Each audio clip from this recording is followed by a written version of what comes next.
guys. So today we're going to be looking at, well, actually, I found like an article which describes kind of a branch of modern homeopathy, like a way that some people practice homeopathy, which is different from the old way of practicing homeopathy. And you might ask, why is this so important to talk about this? I'm just trying to get across the message that that homeopathy is best. It works best in its original form instead of if you're looking for treatment, right? And you are actually trying to decide between various professional homeopaths, like who should I trust with my health? I think my message to you is that stick to people who practice the original form of homeopathy and not something someone came up in their garage, right, in the 21st century. Why?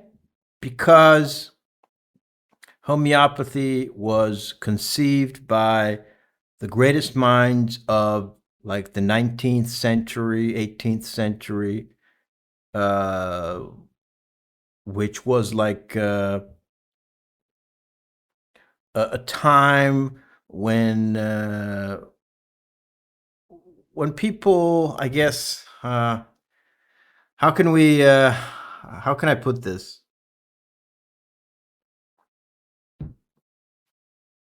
We are very advanced in modern times in terms of technology, but in terms of abstract thought, we are not so advanced, right? Technologically, we are very advanced, but in terms of abstract thought, abstractions, penetrating insights, we are not so advanced. The 19th century people were actually better than us. But just think about ancient times, Plato, Platonic stuff, all that ancient philosophy. We still, you know, that's still the basis, forms the basis of our philosophical thought, and those are the foundation of European civilization, European intellectual processes. Nobody comes along and says that Plato is obsolete, and then we need to do something different.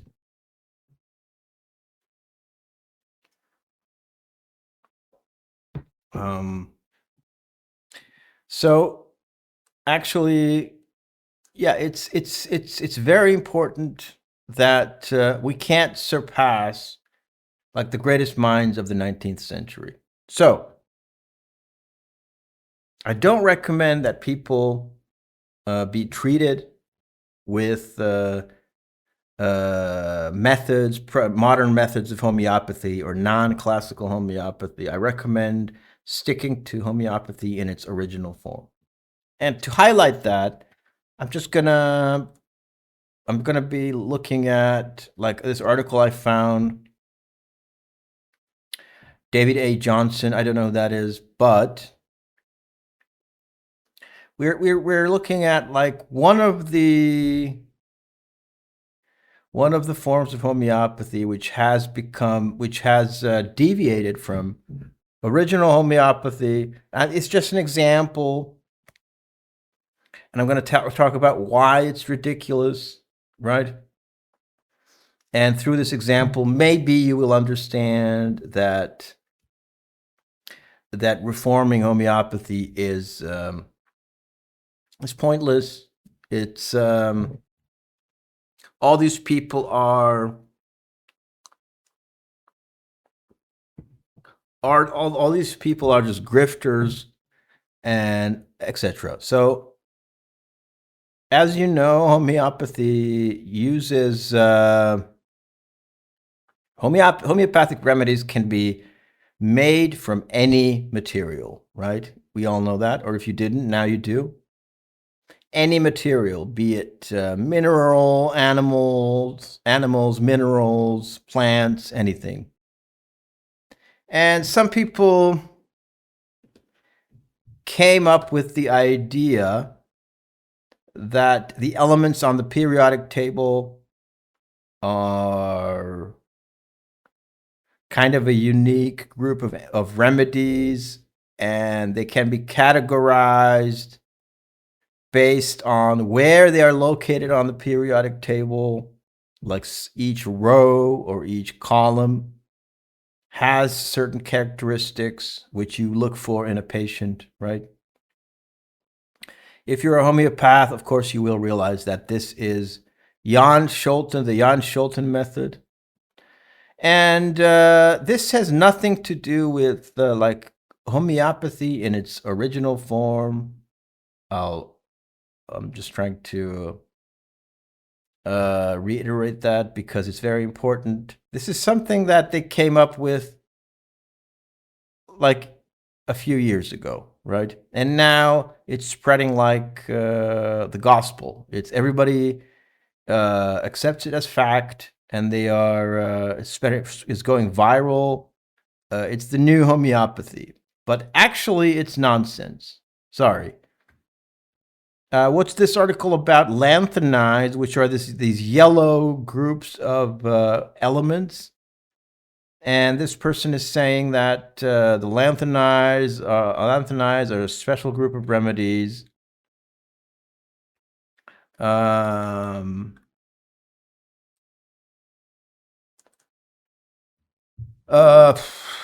Okay, so he's talking about Abraham Maslow, who talks about self-actualization, defining it as the full use and exploitation of one's talents. And for complaints specifically related to self-actualization,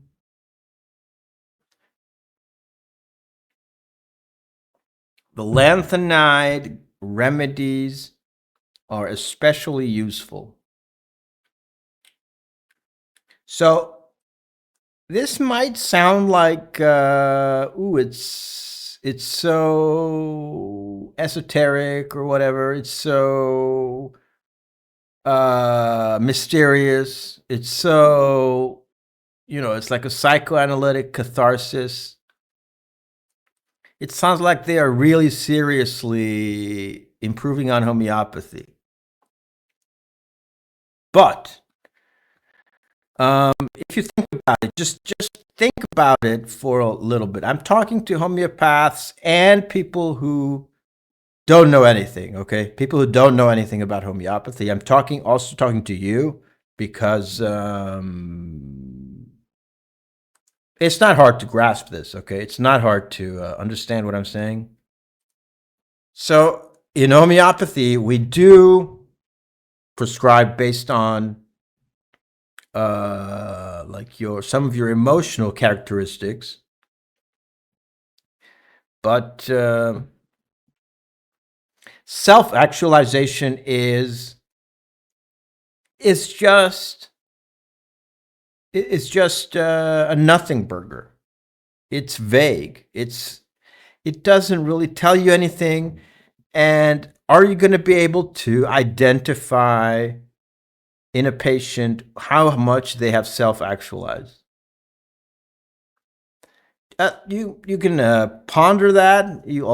Feel free to ponder that. I'll give you the answer. The answer is no. Okay. Why is the answer no?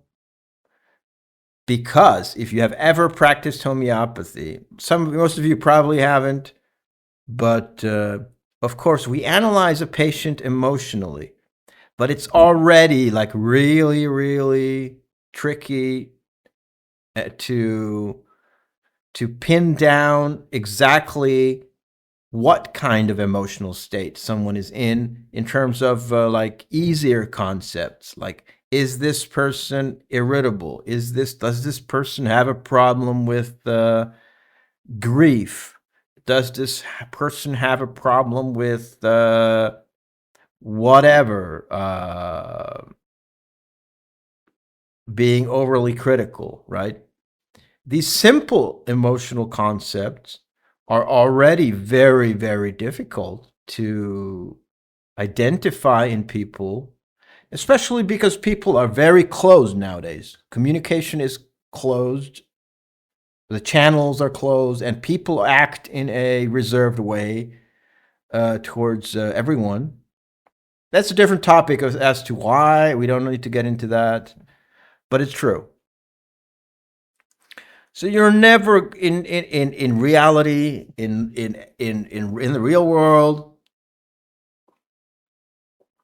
you're never gonna be able to um, measure someone's self-actualization or whatever.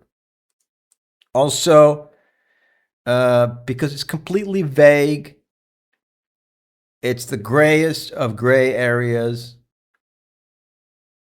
You shouldn't be using something so ethereal to diagnose patients. Even when we have easy emotional characteristics in homeopathy, you need to combine that with physical symptoms, and the two need to corroborate each other. Okay? Because you're going to make a mistake. Even the easier emotional concepts need to be confirmed with physical symptoms which are objective. So this is just bullshit, and it's not going to work in practice. It's just for grifters to kind of exaggerate their own importance and become the new messiahs of homeopathy. Scholten was a former chemist turned homeopath who recognized themes of homeopathic indications with increasing elemental weights. Bullshit. He described blah, blah, blah, blah, blah, blah, blah. The sixth row includes aurum, which and relates to power, influence, and heightened responsibility. Relating to power is just a nothing burger. Again, it doesn't tell you anything. You can't actually you know, like differentiate between patients. Like, let's look at this patient. Does he relate to power? Come on. It's not a viable method to analyze someone. If you're an esoteric person, I don't have anything against esotericism in isolation, okay? If you're an esoteric person and you want to analyze people based on this, and you want to, speculate on people's souls and whatever, you'll feel free to do that, but don't dilute homeopathy with that. How does above relate to lanthanides? Positioned at the third column of the periodic table, lanthanides represent the first steps towards autonomy and self-actualization, venturing beyond the challenges with relationship and external structure. The third column marks the beginning of autonomous action. This is just horseshit, guys.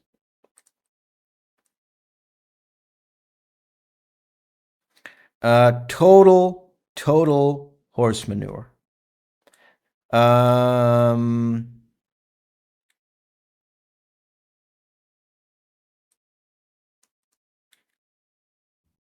So the client's level of confidence with respect to their inner capacity for more mundane tasks determines the homeopath's choice of lanthanide. The client's level of confidence with respect to their inner capacity for more mundane tasks. Or at least what they perceive to be mundane. I don't know about you, but that's just word salad to me, and it's gonna make patient analysis completely indecipherable, completely unworkable. You're not gonna be able to make heads or tails out of a patient. Um, and you can see here the different remedies one by one: lanthanum, confusion, irresolution, indecision, inaction, including new challenges on a relatively mundane level. Oh yeah, of course, confusion and irresolution. We do have these symptoms in classical homeopathy, so it's not really anything new.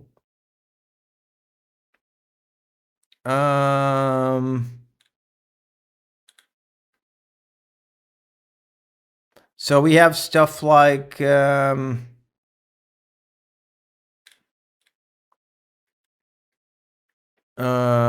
hope for potential influence has died, but nevertheless, residual last stand resistance to accepting the present reality remains.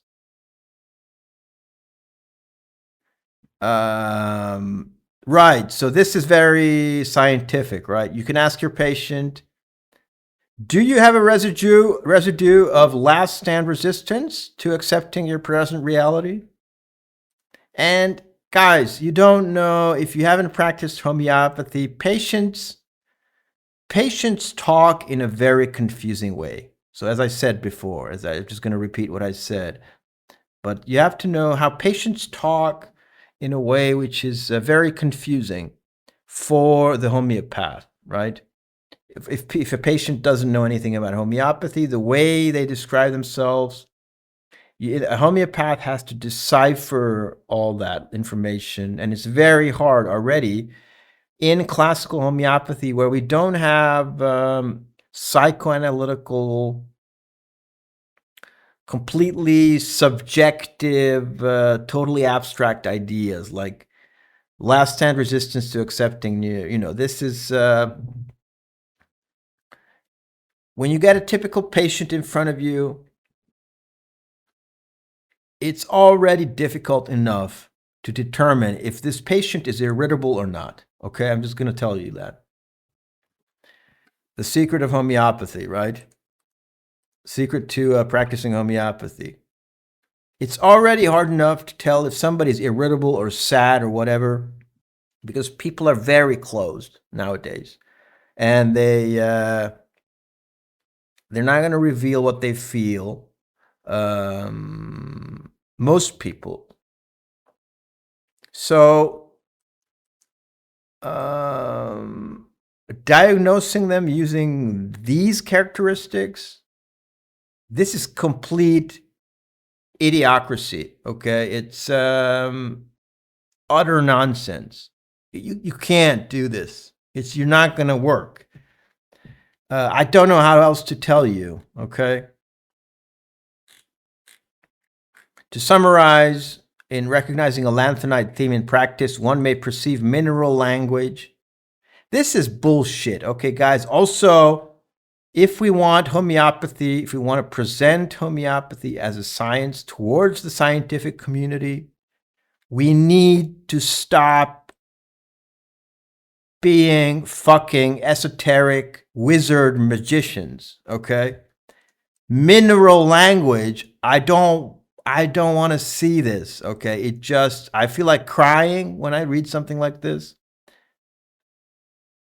The whole scientific community of the world, we're going to be the laughing stock as homeopaths. We're going to be ridiculed, and it's going to be justified if we talk like this. Mineral language. Fuck off, guys. What do you mean mineral language? This is called the doctrine of signatures in homeopathy. Like I'm going to give my patient an eagle remedy because he wants to be free as an eagle. It's craziness, okay? This is schizophrenia. There's no mineral language. There's no doctrine of signatures, okay? Please. So that's my opinion about one of the branches of modern homeopathy. And everybody, I guess, is really impressed by this periodic table spiral format. Wow, it's so mysterious. It's like an alchemist, an alchemist's secret esoteric chart. And so it must be real, right, guys? So it's just a warning, guys. You can see one branch of modern homeopathy. It's ridiculous, and so are the other ones. Okay, that's basically my thesis here. So thank you very much for listening.